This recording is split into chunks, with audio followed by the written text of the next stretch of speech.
현재 거래량이 엄청나게 감소했죠. 거래 절벽을 넘어서 거래 실종 수준까지 감소를 하고 있는데 앞으로도 계속 그렇게 될 것이고, 그래서 지금 뭐 금리 이야기했죠. 금리가 유의미하게 많이 떨어지기 힘들다. 그 이유는 재정 적자와 구조적 인플레이션 때문이다. 이 부분이 세계적인 분석으로 나오고 있고, 그리고 현재 이미 거래량이 박살나고 있어요. 이게 어느 정도 수준까지 박살났고, 그냥 아파트 매매 거래량만 볼 것이 아니라 전반적으로 봐야 되겠죠. 요런 것들 한 번씩 봅시다. 자, 서울 아파트 거래량 9개월 만에 최저 기록했다고 합니다.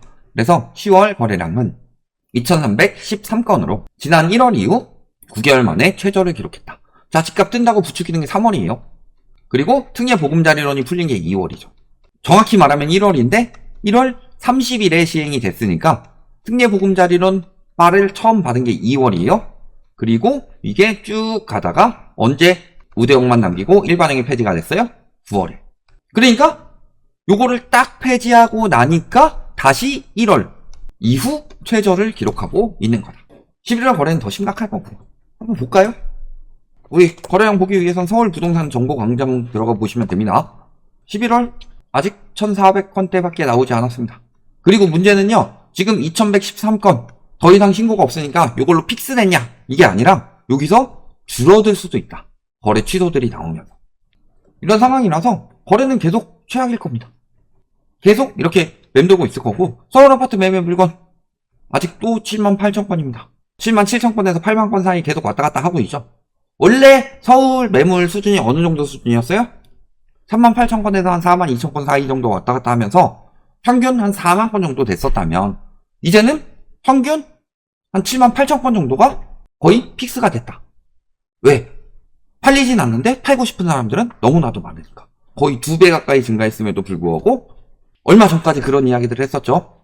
예를 들어 국일남 정태익 씨 같은 분은 뭐라고 그랬어요? 서울, 강남 이런 지역들은 바닥 찍고 올라간다. 근데 바닥 찍고 올라가려고 뒤졌는데 그 바닥이 살얼음이었죠. 찍고 올라가려고 했는데 푹 빠져서 더 빠지고 있는 상황인 거다. 그런 거고요. 서울뿐만이 아니라 전국적으로도 감소를 하고 있죠. 특례빨 끝나갈까 할 때 50년 주담대빨, 그것도 끝나갈까 하면서 다 끝나더니 이제 거래량이 급감하고 있는 거다. 10월 전국 아파트 거래량은 35,454건으로 역시 2월 이후 가장 적은 수준이다. 그렇죠? 그 다음에 뭐 지금 전반적으로 뭐 경기도 서울 위주로 많이 줄고 있고, 이게 현실입니다. 앞으로 계속 그렇게 될 거예요. 원정 매입 역시 많이 줄었죠. 타 지역에서 서울 사는 것도 줄어들었고 서울에서 타 지역 사는 것도 줄어들었습니다. 그래서 작년 11월 이후 가장 낮은 비중을 차지하고 있다. 이것도 1년 3개월 만에 최저를 기록하고 있다. 이게 뜻하는 바가 뭐예요? 생각보다 투기꾼들은 집을 안 샀다. 되게 웃긴 게 뭐냐면은 뭐 갭투자 다시 살아난다 뭐 이런 식으로도 이야기를 많이 했고, 그러면서 집값 계속 올라갈 거니까 실수요들 사세요 이런 식으로 계속 부추겼지만 대부분 실수요들이 속아서 산 거였다. 올해 내내. 원정 투자는 지금도 적지만 실질적으로 원정 투자도 거의 없었고, 그러니까 매번 이렇게 속는 거예요. 그래서 말씀드렸죠. 20년, 21년에 투자 많이 한다라고 하고 있는 다주택자를 처분하고 있었다. 그때 저희가 예시로 든 게 뭐예요? 언론에서 떠들고 있는 시중 부동자금. 시중 부동자금이 쌓이니까 이게 부동산 시장으로 흘러들어와서 집값을 올릴 것이다 라고 이야기했을 때 저희가 뭐라고 그랬어요? 예금금리가 낮으니까 이게 예적금으로 흘러들어가지 않고 시중 부동자금으로 남아있지만 이 시중 부동자금이 어떻게 쌓였겠느냐, 내가 열심히 근로소득으로 쌓았겠느냐. 그게 아니라 부동산을 영끌하는 실수요들에게 팔아서 남긴 차익이 요금을 예금으로 들어가 있기 때문에 시중 부동자금이 엄청나게 증가를 했다. 저희가 이런 말씀을 드렸었고, 나중에 통계를 보니까 어땠어요? 그때 다주택자는 줄어들고 내 집 마련을 한 사람들이 늘어났죠. 그리고 그때 내 생애 첫 주택 마련한 청년층들이 굉장히 많았죠. 그래서 그게 한 105만 가구 정도 21년도에. 그러니까 저희가 얘기한 대로 그대로 흘러갔어요. 통계가 뒤늦게 나왔을 뿐이지. 그때 계속 올라간다고 투자하라고 부추겼던 사람들은 그 사람들 중에 대부분은 팔고 있었단 소리예요. 내 거 비싸게 사달라고. 저희가 이야기한 그대로 흘러가고 있죠. 부동산 카페나 이런 데서 계속 조장하면서 집값 계속 올라간다. 라이트하우스 믿지 마세요. 라이트하우스는 뭐 고장난 시계니 뭐 라방꿀이니 막 그런 식으로 계속 부추기면서 지들 거 열심히 팔고 있었단 소리예요. 그래 놓고서 지들이 그렇게 야비하게 행동해 놓고서 우리가 얘기하는 것에 대해서 계속 거짓으로 이야기했죠. 우리가 비겁하게 팩트로 때리니까 거기는 정정당당하게 거짓으로 승부를 했죠. 그런 거고. 원적 매입도 줄어들고 있다. 투기 안 들어오고 있다는 소리예요.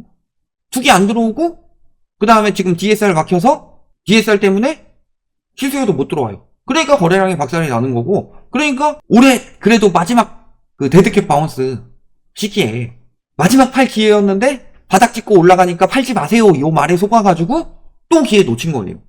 그런 거고, 거래 회전율 역시도 최악이죠.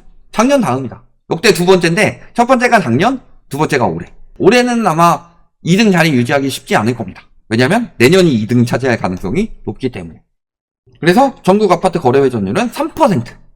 그러면은 저기 팔고 싶은 사람이 100명 있으면요, 그 중에 3명 팔 수 있다는 소리예요.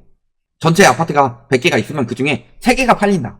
거래가 진짜 더럽게 안 되고 있는데도 거래량 늘어나고 있네, 부동산 시장에 훈풍 불고 있네, 이딴 소리 하고 있었던 거다. 그리고 이제 매매 수급 지수가 계속 떨어지고 있다. 심리도 계속 떨어지고 있어서 이제 팔 마지막 기회는 놓친 거죠. 그러니까 이렇게 안 팔리니까 거래가 안 되는 거죠. 그래서 부동산 시장이 수요 공급의 논리라고 그랬죠. 저희는 그 말을 한 번도 부정한 적이 없어요. 저희에 대해서 왜곡하는 뭐 언론이나 이런 것들이 우리에 대해서 헛소문을 퍼뜨린 거지, 수요 공급의 논리는 맞다. 그런데 문제는 정상적인 수요 공급이 돼야 되는데 수요를 자꾸 부추겨서 수요가 지금 과잉되어 있다. 공급이 부족한 게 아니라 수요가 과잉되어 있다. 그래서 가수요들도 많이 들어오고 미래에 내 집 마련을 할 미래 수요들도 벌써부터 들어와 있다. 이게 나중에 10년 뒤에 집값 올리기는 오히려 더 힘들도록 만들고 있다. 이렇게 말씀을 드렸던 거고. 그래서 과잉 수요가 생겨나서 문제가 됐던 거죠. 지금도 보시면은 예를 들어 허니버터칩 이런 거 이제 편의점에 남아들죠. 공급 과잉이에요. 근데 과거에는 생산을 그렇게 많이 안 했을까요? 과거에는 진짜 생산을 적게 해가지고 공급 부족이라서 그랬을까요?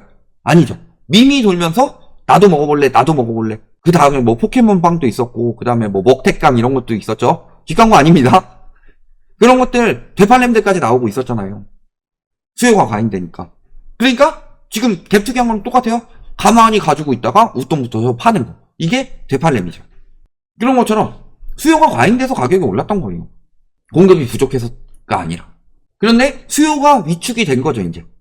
왜냐면 대부분의 나라들은 한 2011년, 2012년에 시행됐고, 미국은 여러 가지 경제 위기, 그때 리먼 브러더스 터지고 막 그래가지고 위기 극복하면서 조금 늦게 시행했어도 2014년이었는데, 우리나라는 이것을 2021년도에나 도입을 했다. DSR을. 그러니까 계속 수요가 과잉돼 있을 수밖에 없었던 거고, 거기에 전세자금 대출 풀면서 전세 시장에도 거품 쌓이게 만들었으니까 이번 부동산 시장이 역대급으로 난리가 났었던 거지만, 역대급으로 빠질 수밖에 없는 이유는 마찬가지예요. 왜? 비정상적으로 거품을 빼야 될 때 빼지 않고 거품을 쌓아놓고만 있었으니까. 콜라도 그냥 쫙 따라서 거품이 쌓였어요? 그럼 거품 꺼진 다음에 다시 따라야지 정상적으로 이게 조금씩 차가는 거 아니에요. 근데 거품 조금 빠졌으면 조금 붓고 조금 붓고 조금 붓고 그래가지고 하면은 잔에 차질 않죠. 계속 그 밑에 조금씩밖에 없는 거죠. 그러니까 경제가 안 살아나는 거랑 똑같은 거예요. 그런 거고, 결국에는 이런 그 수요 감소가 일어나니까 서울도 하락 전환했죠. 아까 말씀드렸지만 실질적으로 이 부동산원 지표 어떤 식으로 책정하는지 의문이 간다고 했어요. 지금 문재인 정부 때 통계 조작 이야기할 때가 아니라 이번 정부도 통계 조작이 있지 않냐 이런 생각이 들 정도로 굉장히 민간 업체보다 높은 상승률을 많이 보였었는데, 그럼에도 불구하고 12월에 하락으로 전환됐죠. 실질적으로는 10월부터 하락이었죠. 그러면은 수요가 이렇게 줄어들어요? 그럼 매매 수요만 줄어드느냐? 아니죠. 전반적으로 다 줄어들 수밖에 없죠. 전반적으로 다 줄어들 수밖에 없으니까 가격이 계속 떨어질 수밖에 없다는 소리예요. 그러니까 경매도 보시면 어때요? 경매 물건이 계속 적체가 되고 있다. 경매 시장 똑같다 그랬죠? 경매 물건 적체가 아파트 매물 적체랑 똑같은 거고, 그 다음에 낙찰률이 거래 회전율이란 소리죠. 낙찰률이 최저치로 떨어졌다. 지난 4월 이후. 경매 시장은 더 싸게 살 수 있음에도 불구하고 경매 시장에도 수요가 안 들어가고 있다. 거기에 또 한 가지 우리가 생각해야 될 거. 물론 지금 아파트 얘기를 하지만 비아파트의 경우는 더 심각하겠죠. 왜냐면 빌라 전세 사기가 많기 때문에 잘못 낙찰 받았다가는 그 전세 피해자들, 그 전세 보증금 때문에 뭐 유치권을 행사한다든지 뭐 여러 가지 권리적 문제가 생긴다든가 혹은 점유적 문제가 생겨서 손실이 더 커질 수도 있고 그런 거죠. 그러니까 경매 시장도 저 모양 저 꼴이고, 근데 경매는 앞으로 계속 늘어날 수밖에 없다고 그랬죠. 왜? 여걸세 하면서 장난질 친 거 굉장히 많다고 그랬어요. 그것 때문에 작년부터 대위 변제 금액이 어마어마하게 늘었죠. 그러니까 2년 뒤인 내년에는 터질 수밖에 없다는 소리죠. 그러니까 경매 앞으로 계속 늘어날 거예요. 근데 문제는 지금 나오고 있는 경매는 작년에 터진 경매들이다. 뭐 올해 터진 것들은 내년에 나오고, 올해 대위 변제 금액이 작년보다 훨씬 더 높아요. 내년엔 더 높을 거고, 작년 대위 변제 금액이 전세 말고요, 전체적으로 합쳤을 때 한 5조 넘어가는 수준이었는데 올해 벌써 10조가 넘어갔다고 합니다. 내년에 경매 얼마 많이 터질 거예요. 그렇게 쌓이는데 그게 해결이 안 될 거다. 그럼 이거 피해가 은행권까지도 갈 수 있어요. 그 다음에 1월 3일부터 둔촌주공 일병 구하기 대책 계속 나왔었죠. 그래서 분양 받으라고 그런 식으로 계속 부추겼는데 결국엔 실거주 여건도 해결 안 됐고 입주 분양권도 거래가 안 되고 있습니다. 언제 이후로? 5월 이후로 거래량이 계속 감소하고 있다.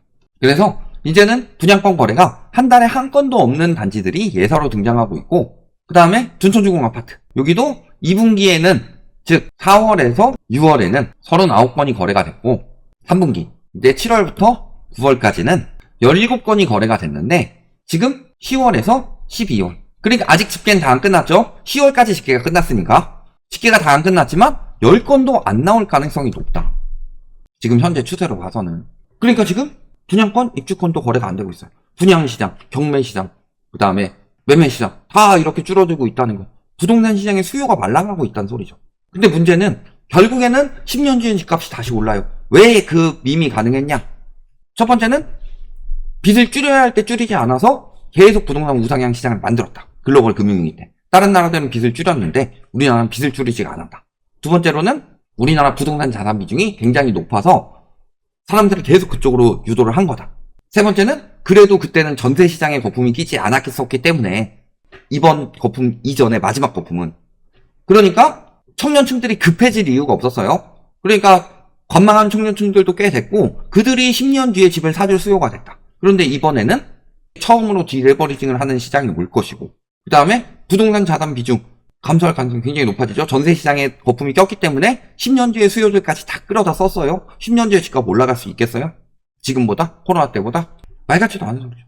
그리고 내년엔 사기 더 힘들어지고. 지금 현재 상황 보시면은 이복현 금융감독원장이 참 이 사람 대단한 사람이야. 솔직히 말씀드려서 얼굴에 철판 깔았죠. 가계대출 정부 탓하더니 정부가 부추겼잖아요. 솔직히 엉터리 영업했다. 물론 은행에서도 엉터리 영업을 했다는 건 있다고 봅니다. 그런데 보시면 뭐 상품위원회 심사 없이 50년 만기 주담대 출시에 등의 문제를 부서장 정결로 처리해서 50년 만기 주담대는 은행 탓이다. 근데 주금공에서는 그 사이에 65세에게 50년 주담대를 내준 걸 보면 은행 탓할 게 아니다. 그다음에 두 번째로 신용대출을 생활안정자금을 통해서 주택담보대출로 전환할 경우 DSR 한도가 확대되는 점을 영업수단으로 악용하기도 했다. 근데 생활안정자금으로 풀어주는 거 이번 정부에서 했던 거잖아요. 그리고 은행 입장에서는 DSR 한도 확대를 하고 금리를 낮추고 담보를 잡아놓는 거. 이게 훨씬 더 좋아요. 은행 입장에서는 신용대출이 좋아요? 아니면은 주담대가 좋아요? 신용대출은 상매각하기도 힘들어요. 상매각할 때 엄청난 손실을 봐야 되고, 근데 주담대는 담보가 있잖아요. 상매각하기도 쉽습니다. 채권 가격도 더 많이 받을 수가 있고.